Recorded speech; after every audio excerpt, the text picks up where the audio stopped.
അസ്സലാമു അലൈക്കും വറഹ്മത്തുള്ളാഹി വബറകാതുഹു. സ്കൂൾ ബസ് നിയന്ത്രണം തപ്പി അപകടത്തിൽപ്പെട്ട വാർത്ത വളരെ ദുഃഖത്തോടു കൂടിയാണ് ഇപ്പോൾ കേൾക്കാൻ സാധിച്ചത്. പിഞ്ചു മക്കളെ കൊണ്ടുവരുന്ന സമയത്താണ് ബസ് പൾട്ടിയായി. അതിൽ ഒരുപാട് കുട്ടികളുണ്ടായിരുന്നു. തീർച്ചയായും അപകടങ്ങൾ നിരന്തരമായി നടന്നുകൊണ്ടിരിക്കുകയാണ്. ഒരുപാട് കുട്ടികൾ ഇങ്ങനെ മരണപ്പെട്ടു പോകുന്നു.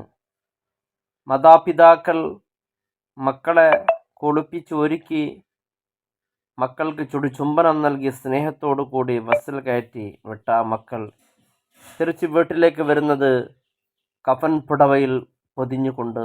ആ മാതാപിതാക്കളുടെ ദുഃഖങ്ങൾ നാം ഓർക്കണം. എന്തുകൊണ്ടിത് സംഭവിക്കുന്നു എന്ന് പറഞ്ഞാൽ, അനുഭവമില്ലാത്ത ഡ്രൈവർമാരെ ചെറിയ ശമ്പളത്തിന് കിട്ടുമെന്ന് പറഞ്ഞ് സ്കൂൾ അധികൃതർ ചെറിയ ശമ്പളത്തിന് അനുഭവമൊന്നുമില്ലാത്ത ഡ്രൈവർമാർ നിയമിക്കുന്നു. അതോടൊപ്പം ഒരു ജാഗ്രതയില്ലാതെ വാഹനങ്ങൾ ഓടിക്കുകയും, ഇത് പിഞ്ചു മക്കളാണ്, ഒരുപാട് കുടുംബത്തിൻ്റെ സ്വപ്നങ്ങളാണ് ഞാൻ കൊണ്ടുപോകുന്നത് എന്നുള്ള ഒരു ബോധമില്ലാതെ ചില സ്കൂൾ ഡ്രൈവർമാർ അവരുടെ ഓട്ടങ്ങൾ നമുക്ക് സാധാരണ മനസ്സിലാകാറുണ്ട്. പെട്ടെന്ന് ഓടിക്കുക, ആരും ചോദിക്കുന്നവരില്ലാത്ത പോലെ, പിഞ്ചു മക്കളാണ് ഇതിലുള്ളത് എന്നുള്ളൊരു ബോധം പോലെ ഇല്ലാതെ ചില സ്കൂൾ ഡ്രൈവർമാർ. തീർച്ചയായും ഇതിനെതിരെ സ്കൂൾ അധികൃതർ ഗൗരവത്തോടു കൂടി കാണണം.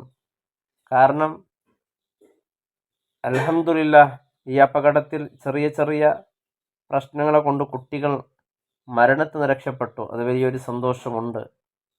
എന്നാലും ഇത്തരത്തിലുള്ള അപകടം കൊണ്ട് പല അപകടത്തിലും കുട്ടികൾ മരണപ്പെട്ട ഒരുപാട് കേസുകൾ നാം കേട്ടവരാണ്. അതുകൊണ്ട് സ്കൂൾ അധികൃതർ ഇത്തരത്തിലുള്ള കാര്യത്തിൽ ഗൗരവത്തിൽ അവർക്ക് സ്കൂൾ ഡ്രൈവർമാർക്ക് കൃത്യതയോടുകൂടി അതിനെക്കുറിച്ച് പറയണം. കുറച്ച് അതിവേഗം പുറപ്പെടുക, അതിവേഗം വളരെ സാവധാനത്തിൽ കുട്ടികളെ കൊണ്ടുവരിക. അല്ലാഹു റബ്ബ് സുബ്ഹാനഹു വ തആല നമ്മുടെ പൊന്നുമക്കൾ അല്ലാഹു കാത്തു രക്ഷിക്കട്ടെ.